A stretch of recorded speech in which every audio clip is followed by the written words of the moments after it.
aku mau sharing atau review tentang buku yang menurut aku bagus banget. Judulnya yaitu Islam, Teologi Pembebasan dan Kesetaraan Gender. Buku ini ditulis sama Agus Nuryanto dan tahu gak, diterbitin sama UII Press loh pada tahun 2001. Nah, buku ini sebenarnya bukan tentang pemikirannya Agus Nuryanto, tetapi tentang pemikirannya Asghar Ali Engineer, seorang tokoh muslim dari India yang cukup berani dan kritis banget soal isu-isu keadilan sosial. Nah, terutama tentang perempuan dalam Islam. Jadi aku mau kasih tahu sedikit info tentang penulis atau tokoh yang ada di buku ini.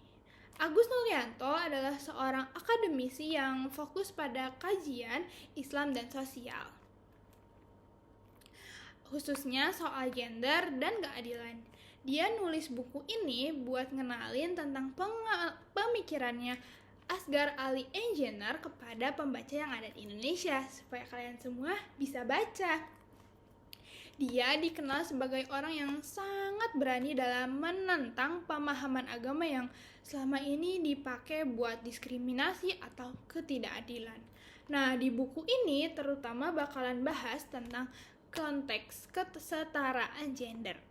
Nah, setelah aku baca dan pahamin buku ini, tujuan utama dari buku ini adalah buat nunjukin bahwa Islam tuh bukan agama yang kaku,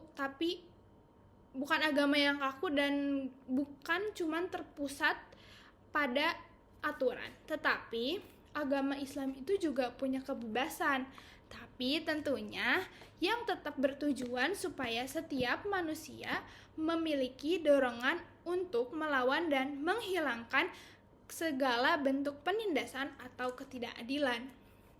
Struktur bukunya cukup sederhana, tapi mencakup banyak hal dan tentunya dari bahasanya sangat mudah dipahami.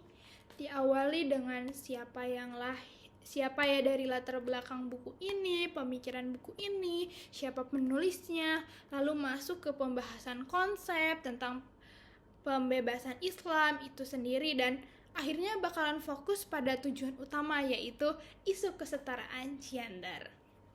Nah, sekarang kita mau bahas tentang keisi atau inti dari pembahasan buku ini. Yang pertama yaitu tentang teologi pembebasan. Menurut dasar asumsi fisiologi, teologi pembebasan adalah manusia itu secara hakikatnya atau sifat dasarnya adalah makhluk yang merdeka. Oleh karena itu, manusia akan secara alami cenderung bakalan menolak ketidakadilan, ketidaksamaan, ketidaksetaraan, karena manusia adalah makhluk yang berakal dan ingin hidup dalam kehidupan yang adil dan setara. Nah, sumber inspirasinya Ali buat teologi pembebasan dalam Islam ini adalah tentunya kitab suci Al-Quran dan Nabi Muhammad SAW. Ali mengatakan bahwa Nabi Muhammad adalah seorang revolusioner yang tidak hanya dalam pikiran tetapi juga dalam tindakan. Bukan cuma Nabi Muhammad SAW aja loh, yang lain juga dianggap sebagai pelopor perubahan. Misalnya Nabi Ibrahim pernah berjuang melawan para pemuja berhala. Dan juga sahabat Nabi, yaitu Umar dan Ali. Nah, Ali menganggap mereka adalah seorang pejuang yang menegakkan keadilan sosial setelah Nabi Muhammad meninggal. Bentuknya mereka itu dengan mereka berupaya buat selalu bayar pajak dan mendistribusikan kekayaan mereka secara adil kepada para masyarakat. Nah, sekarang kita mau bahas ke tema yang penting dari buku ini.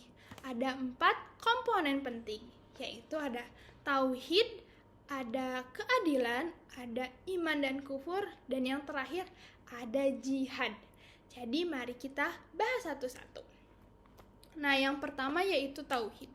Banyak orang yang tahu arti tauhid itu mengesahkan Tuhan. Ya, betul. itu adalah arti konkretnya. Tapi Ali nggak mengartikan tauhid cuma sebatas itu. Ali mengatakan bahwa manusia itu sama, setara di hadapan Tuhannya. Ini bukan cuma perbedaan ras, budaya, atau bahkan perbedaan keyakinan. Yang kedua yaitu keadilan.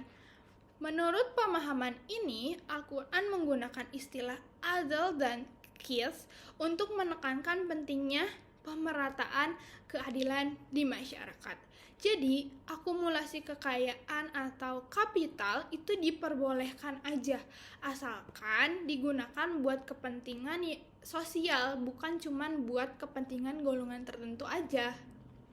Nah, lanjut yang ketiga yaitu ada iman dan kufur. Pemahaman ini nekanin bahwa iman itu bersifat dinamis dan sangat penting dalam kehidupan manusia loh. Iman menjadi dasar perjuangan menuju pembentukan karakter yang positif dan pemberi makna hidup. Jadi menurut Ali, tanpa iman tuh manusia bisa kehilangan arah dan makna hidup. Yang terakhir yaitu jihad. Banyak orang tahu jihad tuh bentuknya kayak perang atau kayak fisik gitu ya. Tapi Ali punya pandangan yang beda mengenai jihad. Jihad dalam perspektif teologi adalah jihad demi keadilan, demi kebebasan. Jadi jihad tuh bukan cuma ngelawan penjajah atau perang, tapi mempertahankan hak kalian sendiri itu juga termasuk jihad loh. Nah, selanjutnya kita bakalan masuk ke bab yang ngejelasin tentang Islam dan kesetaraan gender. Menurut Al-Quran, pada dasarnya laki-laki dan perempuan itu setara atau sama. Pada zaman Nabi Muhammad itu tuh zaman yang sangat ideal bagi para perempuan, yaitu mereka tuh bebas ngelakuin kehidupan dimanapun tanpa harus dibedain sama laki-laki. Sedangkan pada zaman jahiliyah perempuan tuh kayak nggak ada harganya.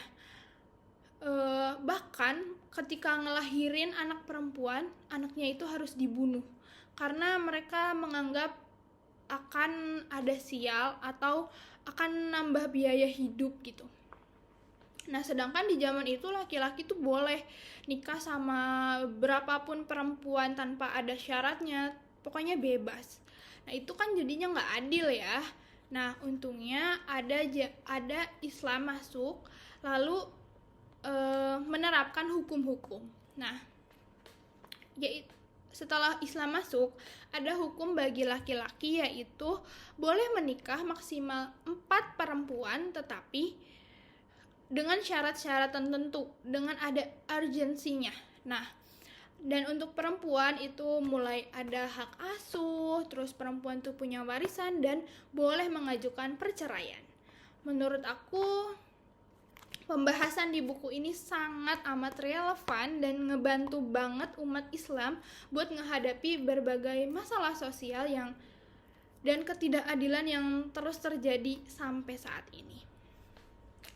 Pemaparan teologi Islam juga ngedorong kita buat ngelihat agama sebagai kekuatan buat ngelindungi kita dari segala bentuk ketidakadilan. Buku ini ngasih aku banyak banget inspirasi sama buat mikirin kembali nilai-nilai Islam yang menegakkan keadilan, persaudaraan, kesetaraan. Oleh karena itu, ini tuh bener-bener sangat relevan buat kehidupan sekarang. Dan aku juga seneng banget di era sekarang nih banyak banget ya perempuan yang udah mulai merjuangin haknya dengan terus ngejar mimpinya, ngelakuin apa yang dia mau tanpa harus menghiraukan gender. Karena buku ini ditulis tentunya sama manusia, jadi pasti memiliki kekurangan. Yaitu menurutku ya, kekurangan di buku ini tuh kayak terlalu singkat, jadi setelah aku baca ada beberapa pertanyaan yang menurut aku belum terjawab di buku ini.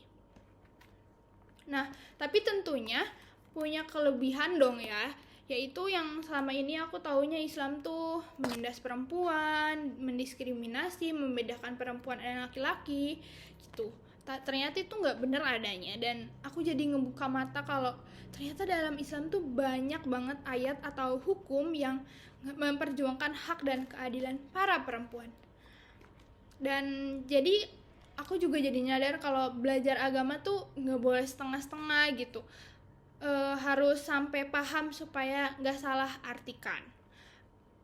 Dan aku juga mau coba buat berani buat berpikir kritis dan menegakkan keadilan.